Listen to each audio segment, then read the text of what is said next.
Hi, everybody. Welcome to Instrumental Breakthroughs.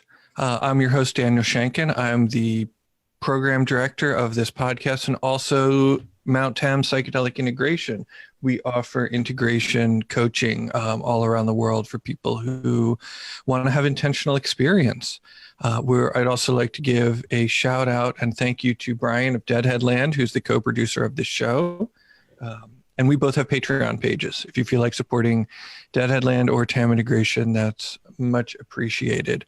And I'm also really grateful that our next guest is here. Hi, Sunshine. How you doing? Good morning. I'm doing okay.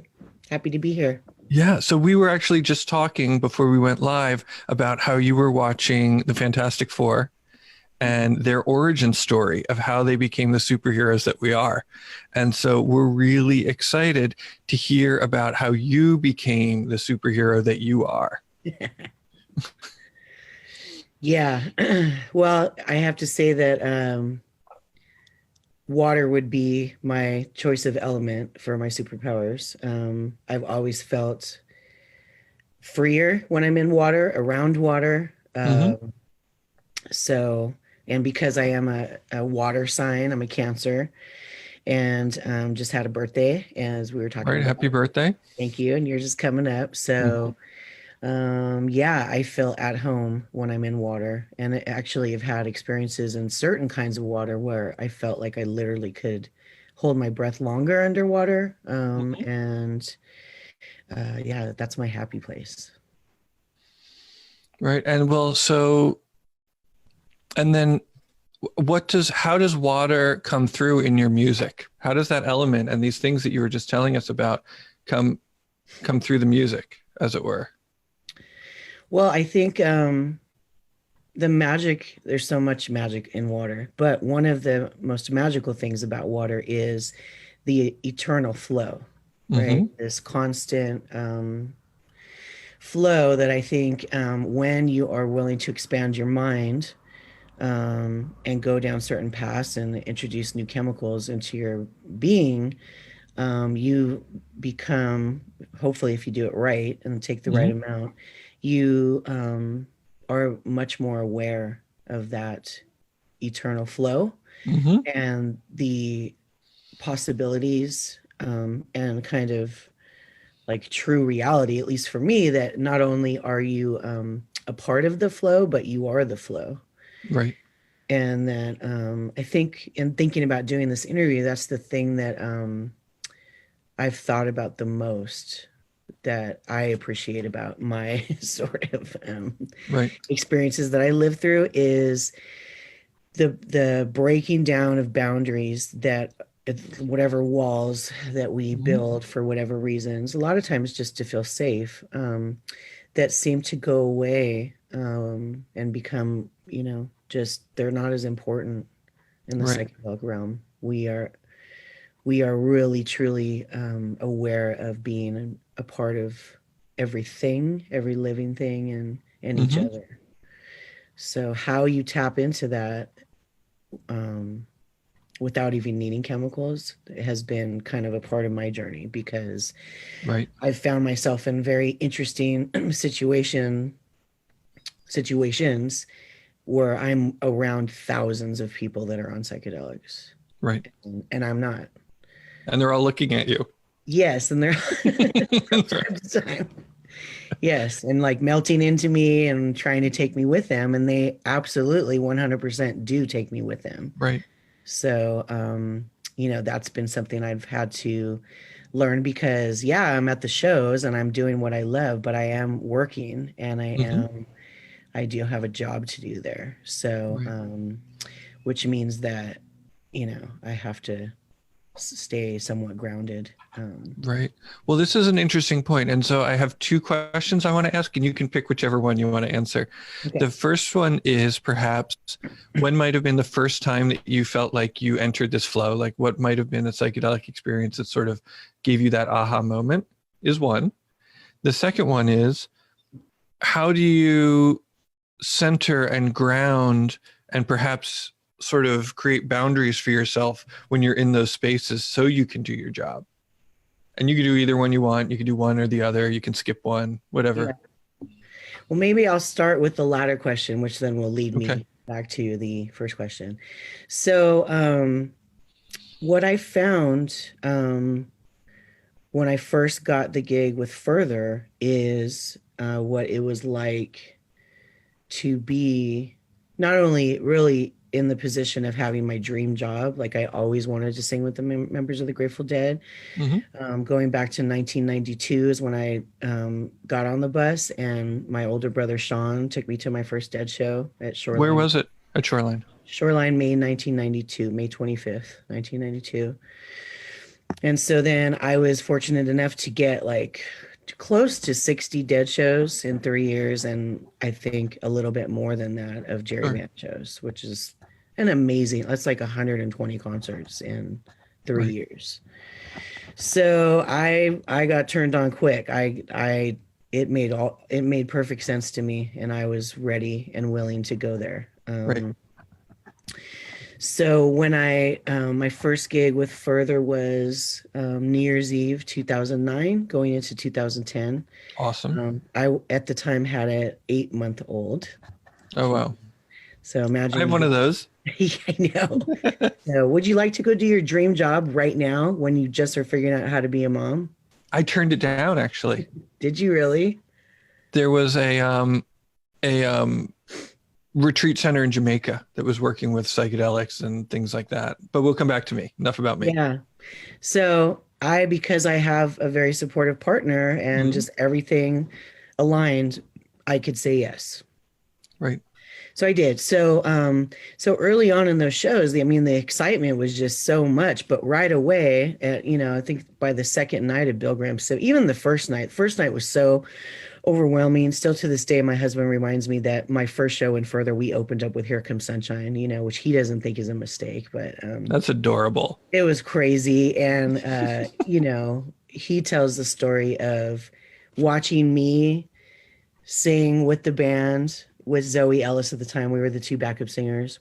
Hmm. Was cool, but watching my family and my closest friends and my Deadhead circle watch me, watch, and in turn watch them. Oh, I'm getting misty. I'm getting a little misty eyed. Yeah, so I kind of wish I could have been there too, but I was on stage, and that's cool. So, but getting back to what I was talking about is, I literally felt like I was high on psychedelics, Hmm. just being immersed in it.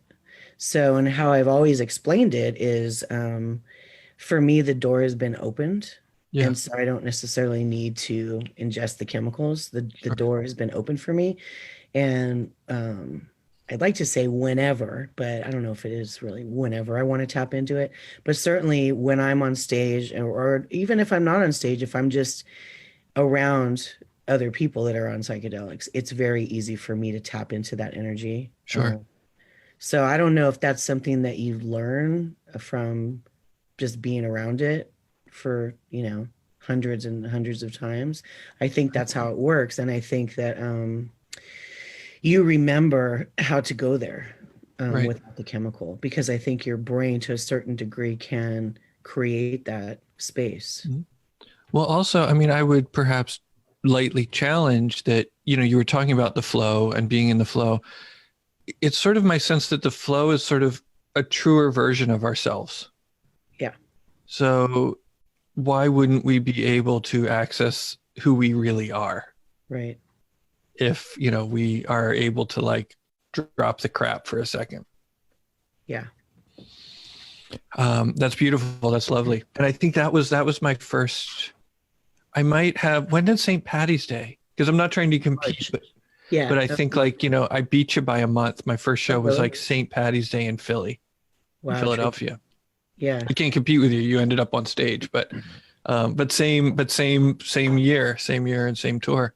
No, and people bash, 93, 94 Hmm. of the Dead. I mean, those are my years. So yeah, there were some bad I fought the laws, It was like where we just would leave because it was just, poor Jerry. It wasn't good. He shouldn't have been on Right. stage. But there were so many other wonderful moments, and we were there for them. So, Well, it's sort of you know, if you sort of take to heart the Grateful Dead family thing, it's like your family has good days and bad days. You know, there's phone calls where I fight with my mom, and there's phone calls where I don't. Exactly. You know, Yeah. I gotta go. You know. Yep. So getting back to your first question, it was probably around that time. I mean, I think the first time I saw the Grateful Dead, Mm-hmm. I think I dropped acid. Pretty sure I did. I think Okay. I was definitely prepped by, you know, at this point, Deadheads that had been going for probably since like 89 or 90. Right. So they were very experienced, and, you know, I felt very safe with them. And yeah, just looking back, you know, the psychedelics, I think, made me more easily tap in to the scene Right. and to strangers stopping strangers, and to really being able to find anything that you might possibly need within, you know, 5 steps of yourself, wherever you are Right. at the shows. Right. So that's what I remember. And that stays with you, you know? So yeah, so that was in 92, and I just remember thinking, now I understand why my brother does this, you Right. know, because he was a DJ, very much into hip hop, R&B music, as was I. Right. And then I kind of went into my like classic rock years, right, which led me to the Grateful Dead. I was actually touring with the Cal State, what is now Cal State East Bay in Hayward, the University Singers Choir. Okay. And I'll never forget, in 1991, we had a night off. And so you could go see the Grateful Dead at Cal Expo, or you could like go bowling or something, right? Mm-hmm. So unfortunately, I chose to like go bowling, or I don't know, we did something else. But I always regret that, because I know I would have been turned on that night, and it would have been a whole nother year of shows, and I would have Right. seen Brent. But there was actually a guy in the choir that went to the Dead show, and I wanted to go, but I was like, what is this Grateful Dead? This is like devil music. Like, I literally thought the Grateful Dead was hardcore, you know. Well, the iconography is a little scary for people who don't know, like the skulls and things like that. It's like don't necessarily make sense. Yeah, I You know, totally was unaware. You don't sometimes know. people miss the roses because of the skulls. Right. So because of that, because I just didn't know, I didn't Mm-hmm. go. So it took me another year, but I found it. And yeah, you know, just I remember many just waves of sometimes too much sound, too much color, too Right. much connection. But for the most part, it was perfect. It was, Well, how do we handle that? How do we handle too much sound, color, and connection? Because I do understand exactly what you're talking about. It can be very overwhelming. well, I honestly think, and I mean, this goes with everything, right? Even like water. It's all about dosage, dosage, dosage, dosage. It's, Mm-hmm. you know, you really have to know your own chemical makeup, and that takes time to figure out. Right. But just also, you know, whatever it is that you're gonna, you know, a lot of times now I'm just like, we're all just trying to get our mix right, Right. right? So That's a sound. That's a musician metaphor, right? totally. Yeah. And when you get your mix right, it's just, you know, you can walk and be in the world and make music in a way that's just, yeah, it's without hesitation and without fear. Mm-hmm. So what that meant for me was, yeah, definitely. I mean, I had my one really kind of bad experience where I split a three-way, maybe even a four-way. And so my boyfriend and I at the time, we didn't know that. We got it in the lot. We thought it was safe. It was white, you know, the plain white, Mm-hmm. and plain white blotter. And I was at Cal Expo. And the band, I think, did like drums in space, and then went into the other one. And I was done. It just was too much for Mm-hmm. me. Right. I had like one Birkenstock off, and so I kind of told my people, I'm going to find Rock Med. And Mm-hmm. by the time I actually found them, they had like, we were packing up. It took me that long just to like find them. Right. And then I remember hearing the end of or the beginning notes of Broke Down Palace, and then I could like kind of breathe again. Right. So that song has always had very special meaning to me, Sure. because it was grounding in a like a little safe, like, oh, beam of something, like Mhm. you're gonna be okay. But I mean, that night I think I saw trails and continued to trip for, like a whole nother half a day or Sure. something. So I didn't like that very much. But lesson learned. Right. Indeed. All about dosage. It's all And about just dose. I was with my boyfriend, and he was in the same boat as me, and we knew we had to just get through it together, and we trusted each other, and so that was everything. So yeah, good old Cal Expo. So that's really interesting because one of the things we hear a lot about these days is people talking about set and setting. And, if you're going to shows and stuff, your set and setting is set. Well, your setting, it's like, okay, we're going to be at shows and we're going to be dancing and they're going to play music. And as opposed to like, oh, I'm going to like be in a little room, with an eye mask and a playlist. It's like, no, I'm going to by myself or with one guide. It's like, no, I've got, 20,000 of my closest friends, give or take. Yep. And, if that's the case, then you have to dial in you're dealing with different variables like dosage, which is an interesting concept. It's like, what can you fix with, I guess, to get the mix right? Mm-hmm. For sure. One of the other things that I remembered this morning is how much time I spent reading the Psychedelic Guidebook by Timothy Leary, that's based on the Tibetan Book of the Dead. Right. Love that. Yeah. So I got it at the San Francisco Library and never returned it. How dare you? I just like ended up paying for it because I referenced it all the time, and it was interesting to read it, either on my own chemicals or on added chemicals, right? There was like the book became a whole different set of words depending on the mind frame that you're in. So, as I look back, I wish I still had my copy, and maybe I do somewhere. Right. There's like not any female energy in that book, I don't think, right? It's all written all by it's I couldn't, I tell people I've read it. I couldn't get through that thing. Yeah. There were certain chunks of it that I really liked more than others, Right. And I remember the prayers being kind of just, grounding and positive. But I'd like to go back now and read it because I spent, there was like 2 or 3 years when I lived in San Francisco that I looked at that book every day. Right. So well, what resonated with me more by Leary was Psychedelic Prayers, which was his, he went to India, I believe, with like 7 different copies of the Tao Te Ching and 2 different kinds of acid. And, he sat up on the hill and sort of made his own interpretation of the Tao Te Ching. And that's just a book of like short, sweet poems. Yeah. And then Be Here Now. Right. Then Be Here Now, sort of the middle part, sort of. Mm-hmm. This is kind of how my mind works, the poetry of it. Yeah, that's a great T-shirt. Need to bring that back. The Be Here Which Now. one? Be Here Now. Used to see Right. that a lot more. That needs to make a comeback. Do you remember the Be Good Family T-shirts? I think so. Yeah, I think I remember those. With that family portrait at Olampali? Yeah, I do. Oh man, I would love one of those shirts. Mm-hmm. That was those were around towards the end, I think, and then like on like Phil and Friends tour.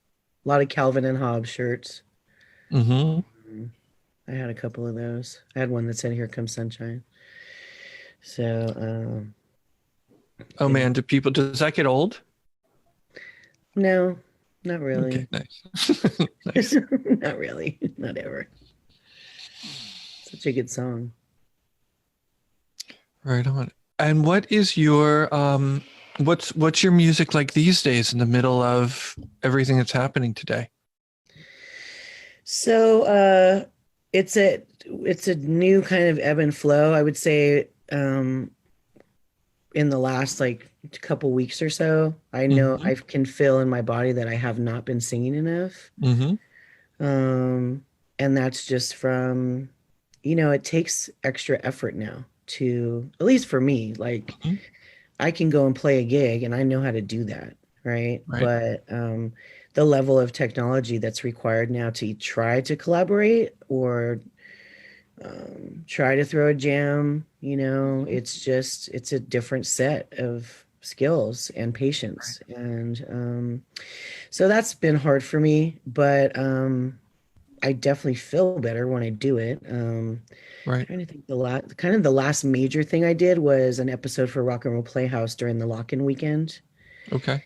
And so I told a story about how my dad discovered That's What Love Will Make You Do by Jerry Garcia. And then, because it was Father's Day weekend too. And then Oh, wait, we want to hear that story. my dad is a musician as well. Mm-hmm. And my brother was a Deadhead first and then me. So he's watched us have this whole like trip together.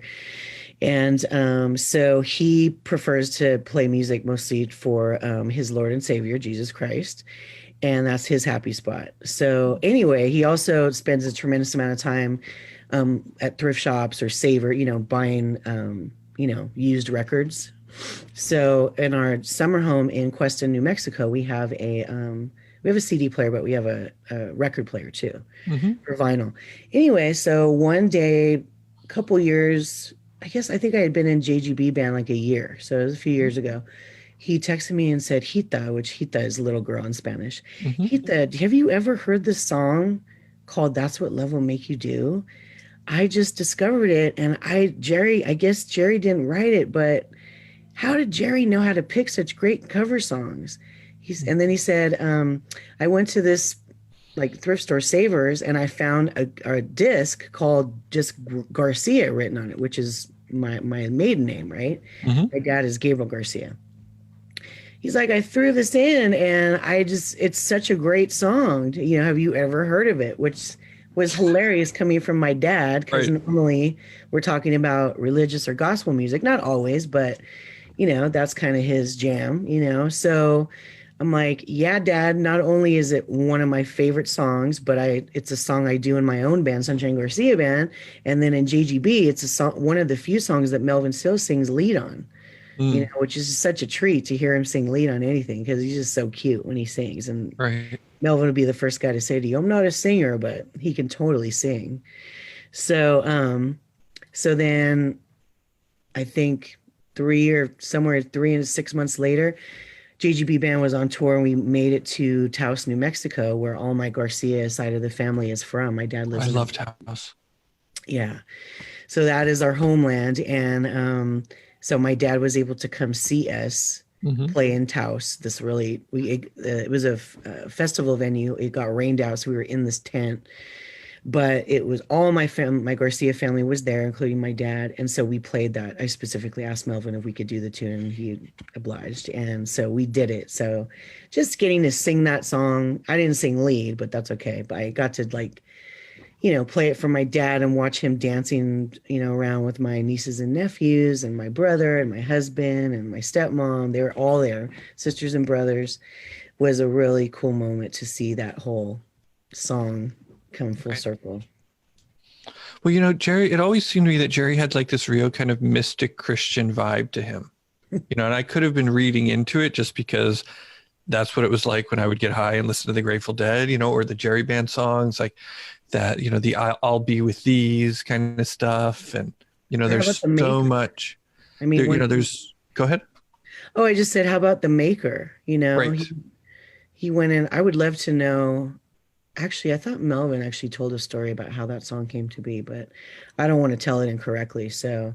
But I think someone at JGB maybe brought that to Jerry's attention. Mm-hmm. And then he, of course, grasped onto it. Mm-hmm. But Well, yeah, he had a way. wait, would say that again? I said he had a way of Right. picking really, wonderful cover songs.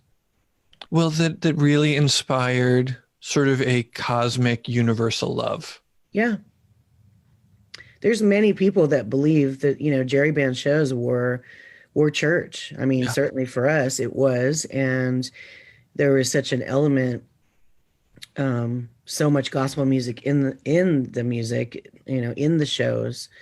My own religious background is pretty not super diverse, but Mhm.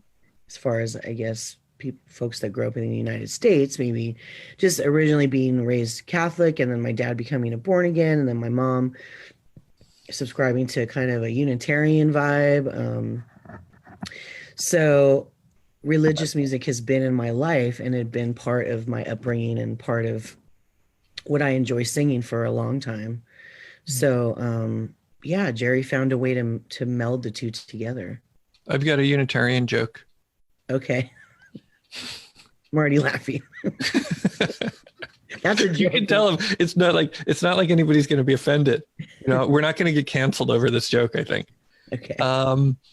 There's a block on the street, and it has a synagogue, a Catholic church, and a Unitarian church, and it all catches on fire. So they're all burning. And, the rabbi runs in and he gets the Torah and he runs out and saves the Torah. And the priest runs into the Catholic church and he pulls out like the big cross, the centerpiece cross. He runs out with it. And, the minister at the Unitarian church runs in and he comes out with the bulletin board and the coffee maker.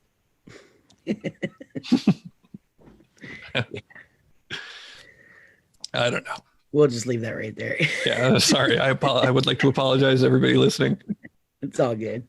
It's all good. Yeah, so needless to say, there's a lot of different ways to do it, right? Many believe that there's, only one true path. And what I know and what I share with my brother, who's had the same upbringing as me, is that in the Grateful Dead community, there is spirituality there. Mm-hmm. There is a religious community of, we all are coming there.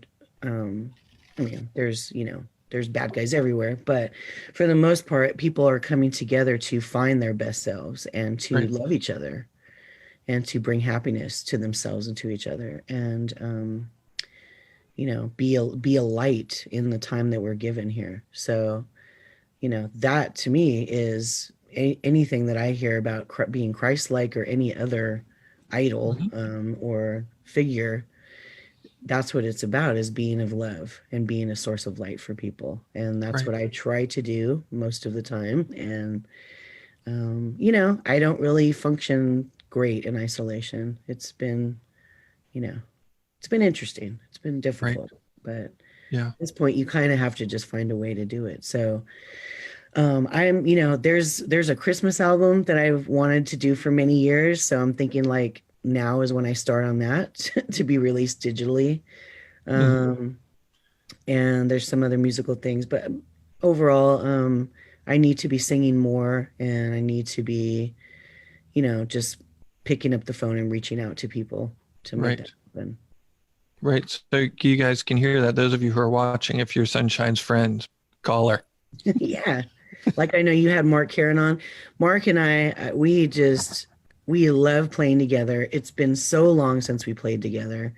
And we should have done it, shoulda, coulda, woulda, before this pandemic started, because now it's a little bit harder. But I definitely miss him and miss the connection that we have on stage and just the genuine love for music. It's, it's so obvious when the two of us are on stage together. I just love I love what a sensitive man he is. Yeah. Because like I am, and you don't necessarily know, but it's like he's super able to like be present for whatever is there. It's like, he was I met him. He was sort of my guitar. He put a post out on Facebook. Hey, I'm giving guitar lessons. And I was like, I want guitar lessons with Mark Karen. He lives down the street. Like that sounds amazing. And we ended up working together on How Sweet It Is, which I played at my wedding for my wife. Sweet. And I'm not a performer, and it was terrifying. And he was like there for it. he was like, it's cool, you can do this. Let's play it again. It's like, Yep. whatever comes up, we'll deal with it. And it was Yep. just amazing. But, shouldn't be surprising, based on who everybody is and what they're about. It's like, it makes total sense that, of course, if you're a musician, you've been through all of that, like the struggle of making the music come out the way you want it to come out. Yeah. I think there are definitely some musicians who are really skilled at what they do and really have a talent that touches people, but they may not be able to teach, right? And so I think in Mark's case, I've never taken a lesson with him, but I've spent a bunch of time with him rehearsing and playing. And, he certainly has that gift as being a really great teacher. And I think part of it is his sensitivity, because he doesn't miss a lot. Right. So because he's really paying attention. I teach vocal performance lessons as well. And that's one of the things that I've been able to do more in this setting. But I've been so reserved about asking people to spend money right now, which is why I haven't really said, please hire me to help me, let me help you work, on your vocal stuff. But I do it as well. And when I do that work is when I actually feel the most rewarded and the most happy afterwards, because there's just something very special about helping someone find a goal for music, for singing, or, I play flute as well. And then setting the goal with them and then watching them achieve it. I mean, it's like the coolest thing ever. So super cool. I love that. And I love, especially, if the student happens to be someone who wants to work on Grateful Dead or related music, that's always cool. Or, even some of my younger students, introducing them to some songs, from the Dead guys that they may not otherwise would have known. Right. So I think it's kind of our duty to, and as we all know, this music continues to thrive on and grow. Yeah, it's really, it's really fun watching the baby learn to dance to like Foolish Heart. Yes. We've been listening to that Warlock show from '89 in Virginia. It's been really, really good. I've been doing, I do client work too. I've been really enjoying sliding scale. Yeah. Sort of introducing sliding scale and be like, this is about here, this is about here, and where do you think you fit? Yeah. And it's also kind of really nice in our strange capitalistic society that has so much like weird baggage around money to actually have transparent conversations about it.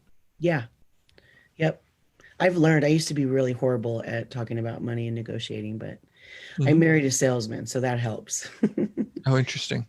Right. Yeah. But then also just being your own advocate, no matter what industry you're in, but especially the music industry, being your own agent. I've never had a manager, or my a cappella band had a booking agent, but I ended up having to do the work myself, and it kind of sucks sometimes. Yeah. To play both roles, but it definitely teaches you how to put a value on your art. And there was a year, I think 2018, where I had Trixie Garcia tell me like 3 times in the same year, you need a manager, because you will never what did she say? You'll never truly demand the amount that your art is worth, because you want to give it so much. Right. So like, we won't stop making it and singing and giving it, even if sometimes the pay undermines the value of what we're doing. And she's right, because like I was saying before, when I don't sing, I slowly die inside. When I don't, it's like I can't breathe. So you reminded me just now of like a Dave Matthews interview I heard one time, and he was saying, they were talking about, I think it was back when like Napster came out and file sharing and all that kind of stuff. And he was saying something like, if it wasn't for the record companies, I'd let everybody have everything I had for $5, and I'm happy playing on the street corner with a hat. Yeah. And I was like, pretty cool, Dave. I mean, I don't know if I want all your stuff for $5, but Right. that's cool. You know, it was kind of a nice energy, but at the same time, what you're saying is maybe that's not sustainable. Yeah. You would hope it would be, Right. but having those record company, I mean, I guess everything's a blessing and a curse in late stage capitalism. Hmm. I've never been signed to a major record label. You know, I don't have a huge discography, but Hmm. you know, of course, with Furthur, there's quite a bit of material there for Right. those almost 5 years. And then my a cappella band, you know, we've put out a bunch of, I think we have like 7 albums. And that But is that is SoVoSo, which is right. from the soul to the voice to the song SoVoSo. So we've been recording, um, you know, I hate to say in isolation, but we've been basically sending tracks to each other. Right. So we're going to be releasing at least one song was I know is almost done. So we'll be releasing that. And yeah, you know, I need to learn how to use iMovie and all of these Right. things. But you know, and that's what I really miss about, you know, the community gathering Hmm. of our scene. I'm not, there's so many of us, you know, they just want a concert, you know, live concert show, but you know, it's going to be the last thing to come back, as we all know, and so we have to just find other ways to do that. Right. Well, actually, I'm looking in the comments here, and you've just been offered a job by the School of Rock. Really, Yeah. Maybe go back and look in the comments and I will follow up do with that that. person. Thank you, School of Rock. Yes, I know of that organization actually. Like locally here, there's a couple, and they, you know, they're willing to give like gift certificates and stuff to benefit my son's school, and so I would definitely be open to that. So Yeah, it seems like all of the Bay Area has some really amazing sort of culture nonprofits, you know, supporting um, you know, the arts and things like that, which is really, really nice. yeah. I do some volunteering with the Owsley Stanley Foundation. I Oh, like to great. plug I like to plug the Owsley Stanley Foundation. Yeah. They have a new Commander Cody release out that they dusted off from the archives. Oh, sweet. Yeah. And there's a new Riders that they released last year that's out of control good. It's so fun. Yeah, that's cool. So that's my unpaid commercial for the Owsley Stanley Foundation. Nice. Yeah, so you know, in this here and now, I guess, you know, if there's anything that I would ask of our community, especially like the Hmm. younger folks, because I'm not, I don't know. To me, I feel like I'm still young, but I'm not really. You Wait, know, wait, it's you're I 25? You're yeah, 35? somewhere around there. Yeah. I didn't start as I listened to Mark Heron's podcast with you, and Hmm. you know, gosh, he was saying he was started out at like an 11 or 12. So that's, Right. you know, maybe that's why he's so aware, you know. It's Right. a lot of years. I think I was 19 or 20 when I went to my first dead show. I think I was 20. Right. So y'all Okay. can You got a be, couple of years on me. I was 16. wow, yeah, Hmm. good for you. But you know, is be careful with your dosage, and you know, just remember that once the door is opened, um, you know, I don't really think that you need to necessarily ingest the chemicals. I mean, unless you really are being guided to do that. Right.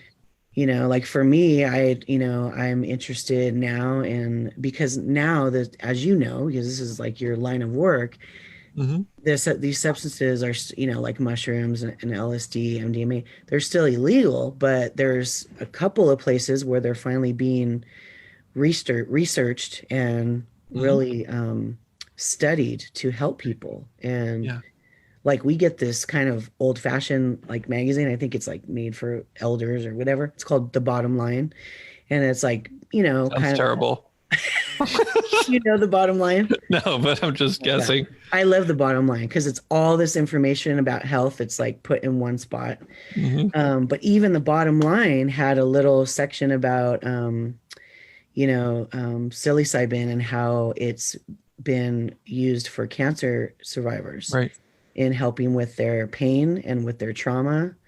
and just with their overall healing. So let's keep going down that road. There's absolutely no reason why we shouldn't be researching these,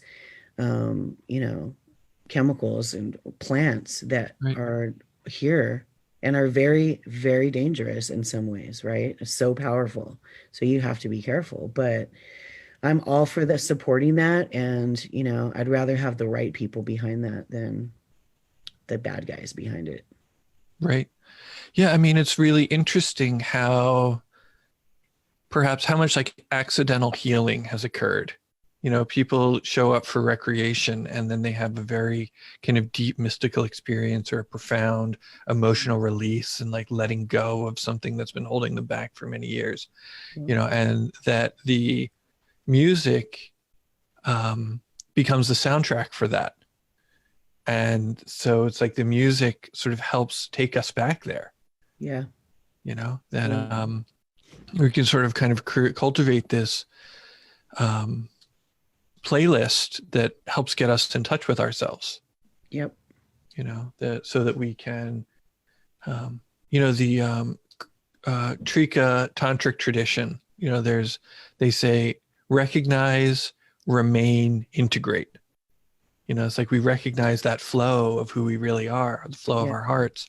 And then, the practice of remaining there, like, getting back there, remaining there, and then kind of living a life from there. So that we're not just sort of like spun out all the time. It's like, I'm going to like learn how to take this and walk through the world.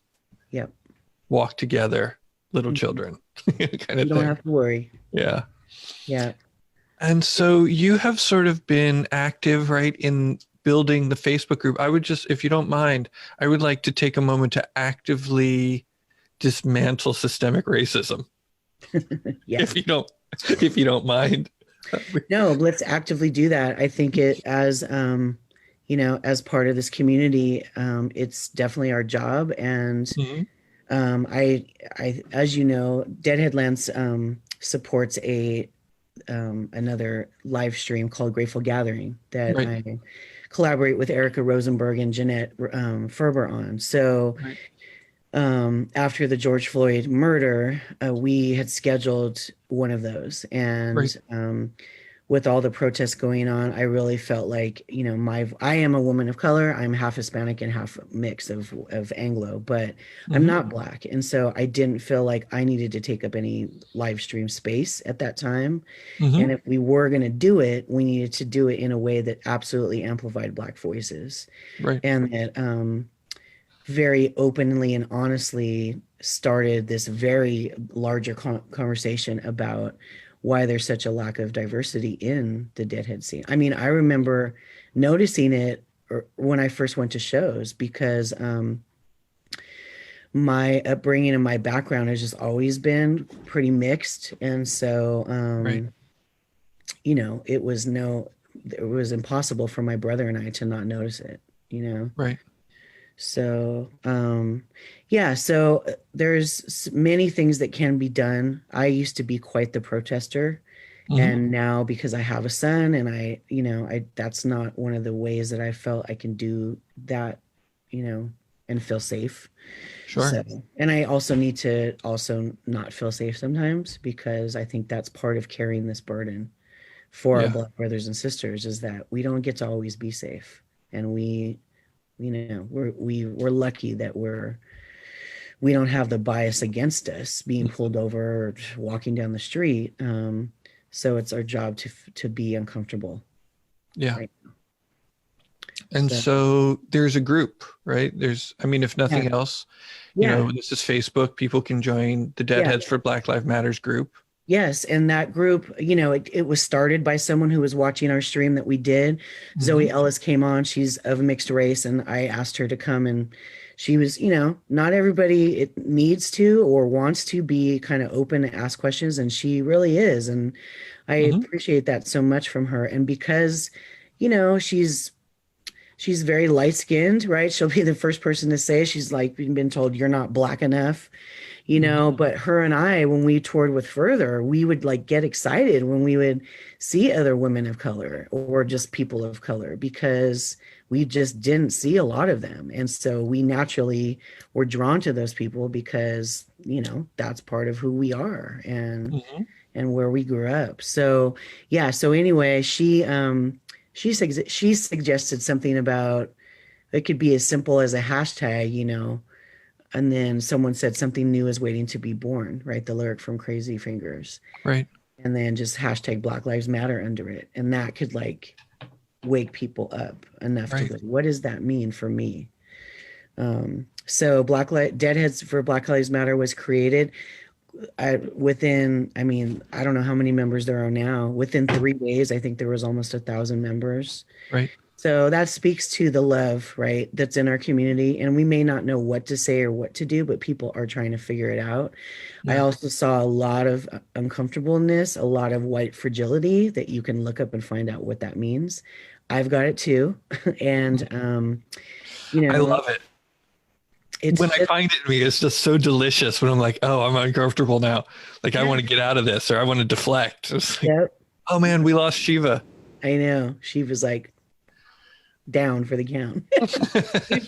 she looked like she absorbed right into you, actually. Right.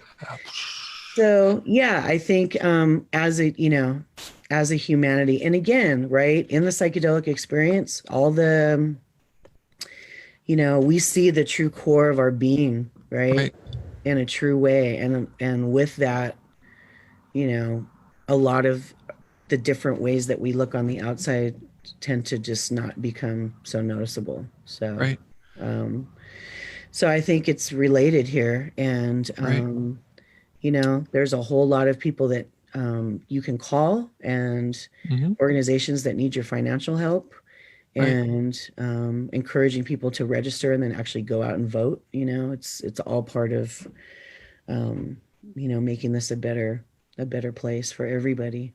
Right. And so, excuse me, I'm just sort of wondering, you know, there have been a smattering, there are musicians of color that pop up in the projects, not a lot, but some. You know, I got to smoke a joint with Merle once. That was nice. I miss him. Yeah, he was great. And so it's like, being that a lot of this music really at its core is Black music. Like, we're playing the blues, you know, we're playing cover tunes and things like that. And so it's like, how do we become kind of better neighbors, and how do we sort of respect the lineage in new ways that sort of bring like Black voices back into the music that is ultimately theirs? Yeah. You hire them. You pay them. Right. And you actively seek them out, and like, there's nothing wrong with doing that. It's the opposite of wrong. I mean, you know, my own experience and kind of, you know, just what was when I was planning to do this other live stream, I tried to make a list of people of color in the, not just jam band scene, because then it's like a wider, right, but just in the like Grateful Dead specific community, right?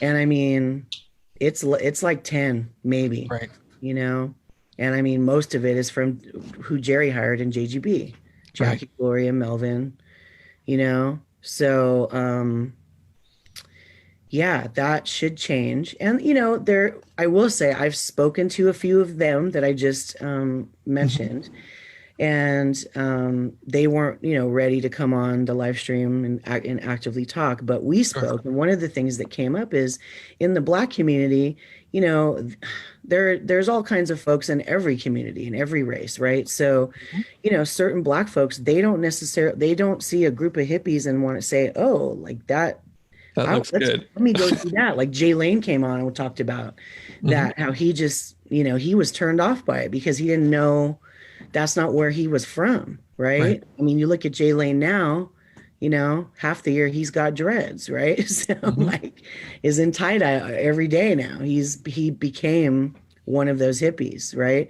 But when he first saw it, he just was kind of turned off by it because he didn't understand it. And I don't know that unless someone is really welcoming to you. Hmm. I mean, I can think of two of my very close Black friends that I brought to Dead shows at the Coliseum because I just wanted them to experience what I was experiencing.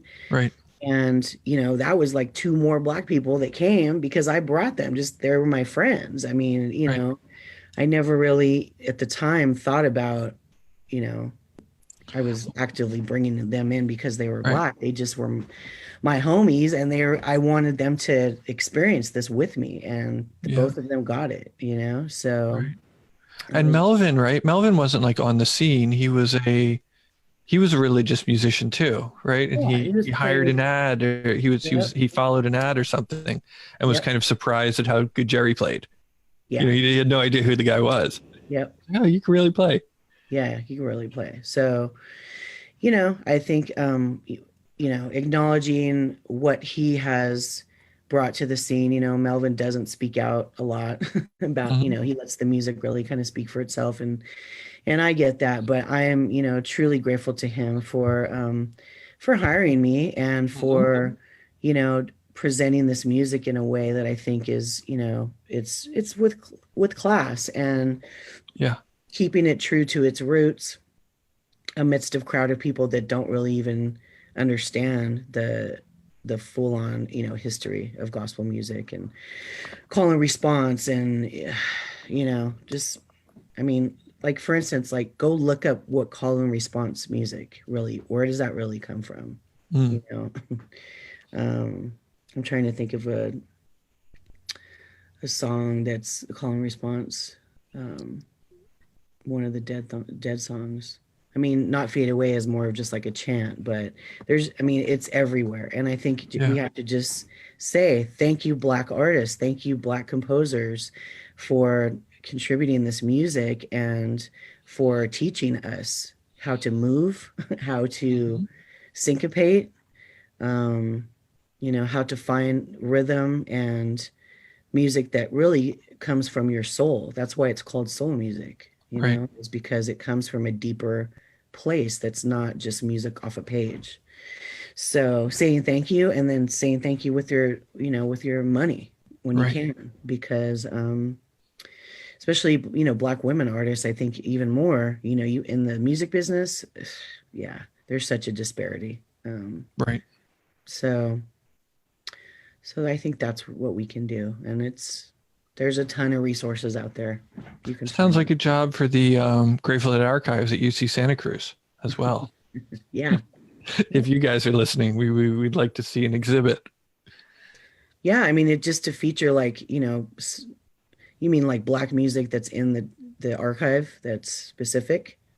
Well, those are I've only been there once or twice to the Grateful Dead Archives, but I've for never those of been. you who don't know, Santa Cruz at their library, they have the Grateful Dead Archives, and that's like where the stuff goes, and that's where they catalog it and display it and put together exhibits. And I think when I was there, it was sort of literature of the dead, and it was like like the Rubaiyat that has the original Skull and Roses in it, and books like Jack Kerouac books and various playbills and things like that. And it would you know it would be cool to have something like what we're talking about. Yep. Sort of looking. I barely know what syncopated means.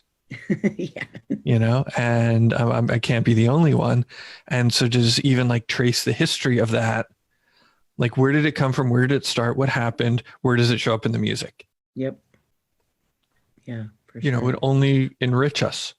Mm-hmm. Yep.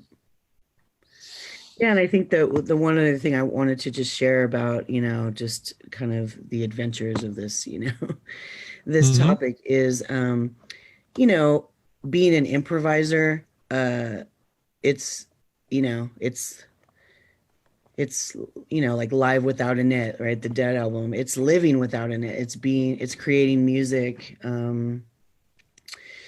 where you don't know what the outcome is going to be. And Hmm. I thrive in that. And I would encourage folks to find that improvisation, anywhere in life. It could be just like doodling on a piece of paper, but Hmm. certainly if you play music, it's such a great place to to spend time, and also you get better as the more you improvise, the better you get at it. Right. We're doing it right now. We are totally, and by the seat of our pants. Yep.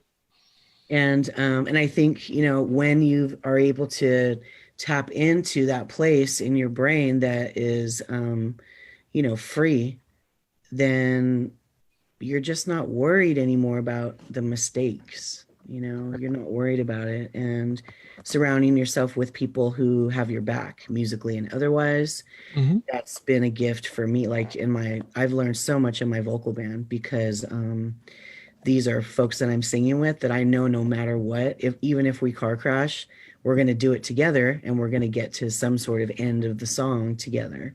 Right. And so, you know, I think that there's a real gift in finding that space and using the tools of psychedelics to get you there. And then, you know, the door's been open now for me. So The door's been opened. Right.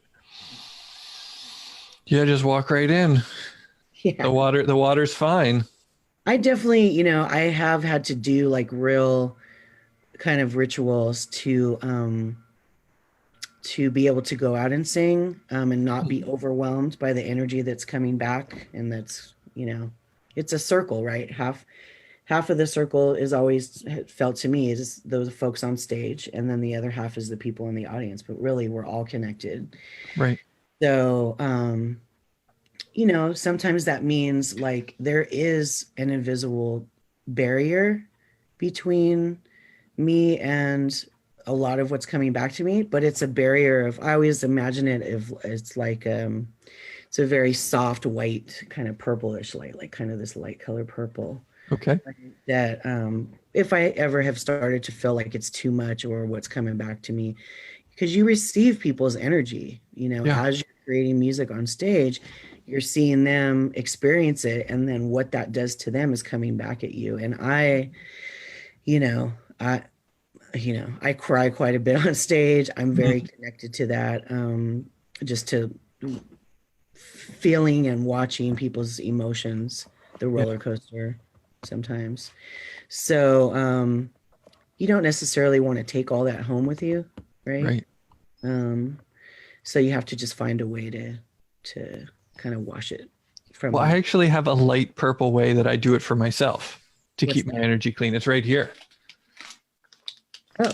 Lavender Epsom salts. And I was actually talking to a client about this who was feeling, I was actually talking to a colleague as well, you know, a doctor that does MDMA MAPS trials and things like that. It was like, sometimes I feel like I have the people's energy on me. And I was like, man, you got to get the lavender Epsom salts and just scrub it off. Yes. And they're so underrated. Again, I feel like I'm 80 years old, but I love an Epsom salt bath, especially with some lavender. Nothing better than that. The rose one, the rose flavored is good too, because it's got like that nice rosy heart energy. Right. Yeah. Lavender is a little more softer. Yeah. Yeah.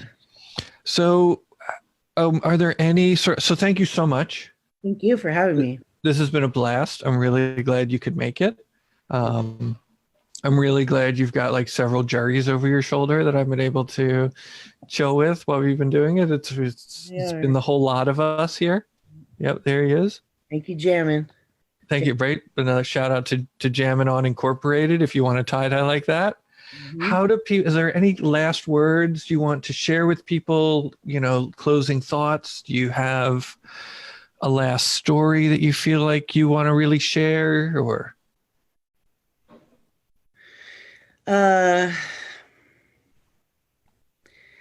No, I mean, what's going on for me in my head is just, you know, remembering, you know, going to dead shows and then taking every show. It seemed like you learned something about yourself, about the community, about, you know, the band on stage, whatever, right? You always take something away. And so then I'm just remembering how that would cross over. I was in a Grateful Dead cover band called Passenger for many years.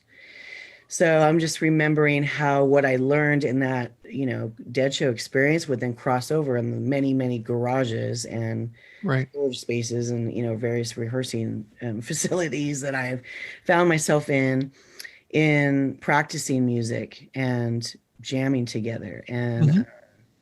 yeah, I guess I just would kind of leave it there that, even in this like changing times, we need to hold on to the magic and to Hmm. that very special place in all of us that it's like it's, that inner child. It's a place of Beautiful. innocence and like pure creativity. And the more that we can make each other feel safe in that, Yeah. is where I want to be and where I want to be with all of you. So let me know how to help you, find that space and and I'll let you know how you can help me. Totally. Anytime. How do people find you if they want to get in touch or if they want to listen to your music or? So at Sun Becker, I'm on Instagram, Facebook, Twitter, and I think if you Google my name, music comes up. Yeah, and I'm looking to do more, things. I actually did one live stream that ended up being the first day Michael's on Main in Santa Cruz open for outdoor dining. So that was Wow. crazy because I was driving there not knowing there were going to be people there. But yeah, I would love to play out more in safe situations. I'm definitely an advocate of masks and of, really showing love for each other by throwing the mask on. I think Yeah. it's really important. And yeah, people can find me on Facebook and just Google me. And Yeah. my music is out there. So SoVoSo, you can put into Spotify or iTunes and hear some of our music. Cool.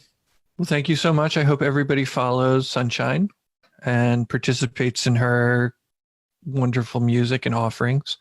Also, please feel free to follow Tam Integration, follow the Instrumental Breakthrough podcast page, follow Deadheadland, Thanks, and man. we love you. Love you too. Have Bye, a great everybody. Bye, Sunshine. day. Thank you.